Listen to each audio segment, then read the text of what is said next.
आज हमने करा तुम लोग के लिए 5 ऐसे मंत्र, जो कि 5 मंत्र को जो लागू करेंगे, इस नियम को जो फॉलो करेंगे, उन्हें अच्छे मंत्र गाने के लिए रास्ता मिलेंगे और अच्छे गार्डिंग के लिए भी, है ना। चलो तो चलते हैं। पहला मंत्र से देखते क्या है बाबू, कि हम लोग नवंबर से पढ़ रहे हैं। आज लगभग में 18 नंबर हो गया बाबू। बहुत सारे कमेंट सर वीडियो बनाए कि नवंबर से पढ़कर हम लोग, है ना, 450 प्लस कैसे करें, अच्छे मार्क्स कैसे लाएं। तो पहले क्या है, पहला है टाइम टेबल। सबसे पहले बाबू तुम लोग क्या करो, टाइम टेबल को एक फिक्स करो। एक होता है टाइम टेबल, एक होता है स्लॉट बनाकर पढ़ना है। टाइम टेबल, हमें किस विषय को कमजोरी है वो देखना है। सिर्फ मान लीजिए कि फिजिक्स पढ़ रहे हैं, केमिस्ट्री पढ़ रहे हैं, है ना, और बायो पढ़ रहे हैं। जब ये हमने मेरे पास ये मजबूत है, हमने मजबूत कर रखे हैं, तो और कौन से विषय को हमें और समय देना चाहिए। तो हम कह सकते हैं कि टाइम टेबल तुम लोग फिक्स करो कि किस विषय में कितना, कम से कम हर विषय के प्रति तुम्हें 1 घंटा देना ही पड़ेगा। उसके बाद एक होता है, ये होता है टाइम टेबल। और टाइम टेबल नहीं कह सकते बाबू कि ये कभी दूसरे को केयर मत करो, किसी टाइम में पढ़ो, उस टाइम पढ़ता है, किसी टाइम पढ़ता है, कोई रात के पढ़ता है, कोई दिन के पढ़ता है ना। एक होता है तुम्हारा स्लॉट बना के करो।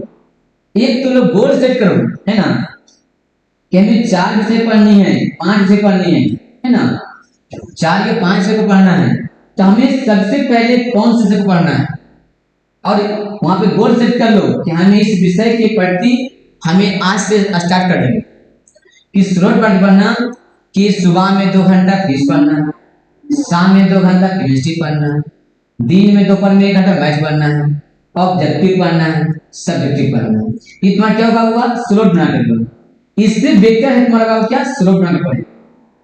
और एक दिन नहीं, इस नियम को फॉलो हर एग्जाम तक करें। ठीक है, सुना तुम लोग को कि पहला क्या है, टाइम टेबल। एक तुम लोग गोल फिक्स करो कि हमें किस टाइम में क्या पढ़ना है। उसके बाद एक स्लॉट बना लो कि हमें इस स्लॉट पे काम करना है प्रतिदिन, ठीक है ना, कि हमें फिजिक्स पढ़ना है, केमिस्ट्री पढ़ना है, बायो पढ़ना है। तो हमें किस किस टाइम में पढ़ना है एक फिक्स कर लो।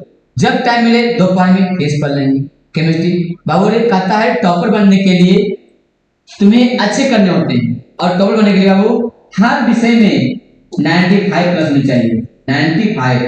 तो एक बाबू तुम लोग बनाओ टारगेट कि हमें किस विषय में कमजोरी है, उस पर स्कोर बनाकर तुम लोग, ठीक है। अगला क्या कहता है, अगला क्या है, खुद का मूल्यांकन करके सभी विषयों में, है ना, ध्यान रखें।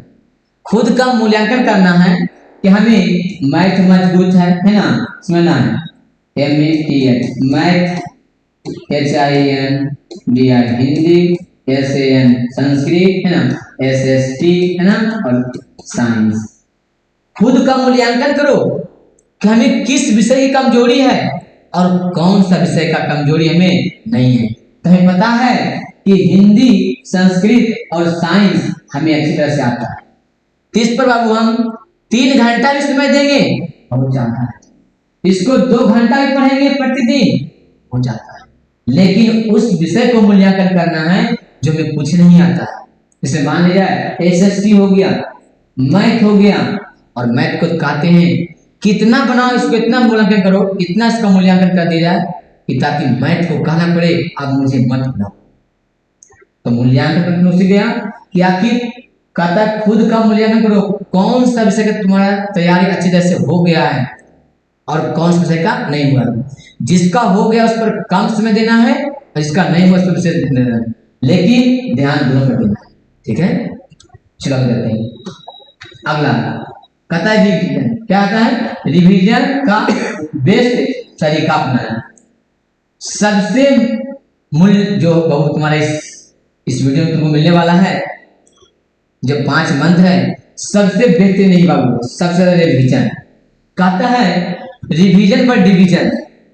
जितना तुम क्वेश्चन को रिपीट करेगा, उठाओ मॉडल से 2009 से लेकर 2024 तक, हमें 5 ही क्वेश्चन बना फिजिक्स से, 5 क्वेश्चन, उसको रिवीजन करना है। और रिवीजन के टाइम होना चाहिए कि हमें रिवीजन किस तरह से करना है, कि नहीं कि रिवीजन के लिए लगातार फिजिक्स से फिजिक्स कर रहे हैं। उसको लिखना स्टार्ट करो। रिवीजन तो सब करता है, ये सब स्मार्ट स्टडी। जो लिखना स्टार्ट कर दिया, आज फिजिक्स का 4 क्वेश्चन, कल केमिस्ट्री का 5 क्वेश्चन, उस टाइम में हिंदी का 10 क्वेश्चन, उसको बोलते हैं रिवीजन। जितना तुम बेस्ट तरीके से लिखोगे उतना तुम्हारा मार्क्स अच्छा मिलेगा। ठीक है, तो रिवीजन पे क्या करा वो डिवीजन। रिवीजन का ये अर्थ होता है डिवीजन। जितना तुम लिखोगे, जितना अच्छा तुम लिखोगे, जितना तुम लोग तैयारी करोगे उतना तुम लोग लिखोगे, तो क्या होगा रिवीजन और स्मार्ट तरीका होगा। ठीक है, अच्छा तरीका अपना। ठीक है, चलो आगे चलते हैं। अब देखो एग्जाम के पॉइंट ऑफ है ना व्यू से पढ़ो। एग्जाम के पॉइंट ऑफ व्यू से पढ़ो मतलब कहता हो इसका कि तुम देखो कि आखिर एग्जाम में क्या पूछे जा रहे हैं, कि नहीं कि हमें मैथ पढ़ रहे हैं MATH, तो किस चैप्टर से ज्यादा रहता है, कि नहीं कि दो अंक के सवाल पूछे जाते हैं और हमें पढ़ने के लिए 20 दिन लग रहा है, तो क्या इसे पढ़ना चाहिए या फिर नहीं पढ़ना चाहिए। एग्जाम की व्यू से पढ़ो, आपको पॉइंट से पढ़ो कि किस विषय में और किस चैप्टर से अधिक अंक जाते हैं, कि नहीं कि 2 अंक प्रश्न फंस जाएंगे, नहीं देखना है। मान लीजिए कि 8.1 से लेकर 8.4 ये हमें 10 दिन ही समय ले रहे हैं, 20 दिन, और ये हमें 35 नंबर देकर जा रहे हैं। इसी को बोलते हैं एग्जाम के पॉइंट ऑफ व्यू से पढ़ो। जो एग्जाम में पूछे जा रहे हैं, अब बाबू समय नहीं बचा तुम्हारे पास, तुम्हारे पास उतना ही समय बचा जितना तुम लोग रिवीजन कर सकते हो, तो एग्जाम के व्यू से तुम लोग पढ़ो बाबू, ताकि इस वीडियो से तुम लोग को सीख मिले ताकि हमने क्या बताया कि एग्जाम का व्यू क्या होता है। अब मान लीजिए कि फिजिक्स पढ़ रहे हैं, अब फिजिक्स में बाबू तुम्हारा जो चैप्टर से अंक पूछे जाते हैं, मान लीजिए 3 अंक पूछे और उसे लग रहा है 15 दिन 16 दिन, आपको ऐसे चैप्टर हैं जैसे मानव नेत्र, ये मात्र 2 से 3 दिन का क्लास बाबू लगभग आ सकते हैं, यहाँ से लगभग 15 नंबर सॉल्व हो जाते हैं। ठीक है, चलो तो एग्जाम और पॉइंट हो गया तुम्हारा बाबू। अगला क्वेश्चन बैंक आंसर करना। अब कहता है क्वेश्चन बैंक पढ़ने की बेस्ट तरीका, उठाओ बाबू क्वेश्चन बैंक उठाओ, आंसर की लगाओ, ऑब्जेक्टिव तो ऑब्जेक्टिव, सब्जेक्टिव। अब तुमको देखना है कि 2020 में क्या पूछा गया है, चाहे 12th हो बाबू चाहे 10th हो, दोनों को इतना ही करना होगा कि हमें किस तरह से पढ़ना है, किस तरह से अच्छे मार्क्स आएंगे।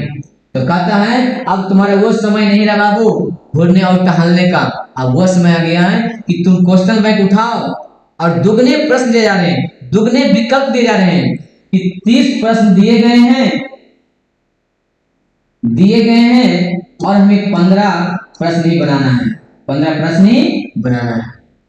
तो कहता बाबू कि क्वेश्चन बैंक अब तुम्हारा बहुत ही मायने रखता है। आज 2020 बनाए, कल 2021 बनाएंगे, 4 ही क्वेश्चन बना, उसका आंसर देख लेंगे क्या हमें सही है या नहीं।